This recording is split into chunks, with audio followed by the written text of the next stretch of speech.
Welcome to Intelligence and Technology. Here is your daily briefing on the latest developments shaping our digital world. OpenAI has officially reduced developer pricing for its Frontier GPT-5.6 Sol model by more than 20%. These price cuts are now active across eligible plans on the application programming interface. The reductions apply to credits used within its agentic AI product known as ChatGPT Work. Additionally, the coding tool Codex sees these lower rates immediately upon integration into projects. The orbital data center startup StarCloud has secured a valuation of $2.3 billion in its latest funding round.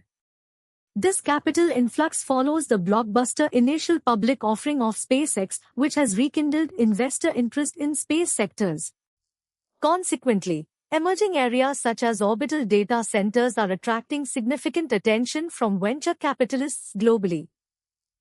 A Dutch regulator has imposed a fine of $966 million on Uber for automating driver suspensions. This penalty represents the second largest issued under Europe's General Data Protection Regulation to date. Meta is currently appealing this decision while Uber faces scrutiny over its automated termination processes. The United States government lab is currently probing Chinese LiDAR technology for potential security vulnerabilities. This security review is being conducted by the Idaho National Laboratory under specific research funding arrangements. The funding comes from a group of companies operating within the electric and autonomous vehicle industries. Officials are assessing if these foreign components pose risks to domestic safety standards. Consumer electronics giant Aura is facing a lawsuit accusing it of misleading consumers about sleep tracking accuracy. The legal action alleges that the Aura rings are unable to measure any physiological signals needed to assess sleep quality. Furthermore, critics claim the devices cannot accurately determine distinct sleep stages based on their data collection methods. This dispute challenges the validity of the proprietary algorithms used in the wearable technology. Tesla has initiated a recall covering 3 million vehicles as part of a China-wide push to stop hidden door handles. The company and 8 other automakers will install warning labels that help occupants identify often hard-to-find manual releases. This safety measure addresses concerns regarding the difficulty of accessing vehicles when standard mechanisms fail or are obscured. Regulatory bodies in China have mandated this update to ensure occupant safety during emergencies.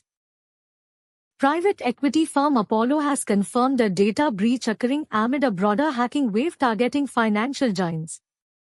The incident took place weeks after Google researchers reported that hackers were specifically targeting financial companies globally.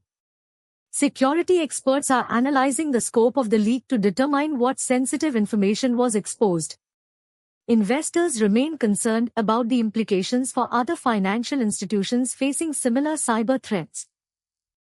Senator Ron Wyden sent a letter to the United States federal watchdog requesting a comprehensive review of how government agencies use hacking tools. The inquiry covers the FBI, DEA, ISIS HSI, and the Secret Service regarding their use of spyware against Americans. This request aims to ensure that these powerful digital surveillance capabilities are used responsibly and legally. Transparency advocates hope this review will lead to stricter oversight on federal cyber operations. The Department of Justice is reportedly investigating Andreessen Horowitz regarding two partners sitting on boards of competing companies. Ben Horowitz serves as a board member at Databricks while Martin Casado holds a similar position at Fivetran. Although nothing scandalous lies on the surface, the arrangement has been under investigation for nearly a year. Authorities are examining whether these dual roles create conflicts of interest within the tech sector. Thank you for watching Intelligence and Technology. Subscribe now for more daily updates. See the next bulletin soon.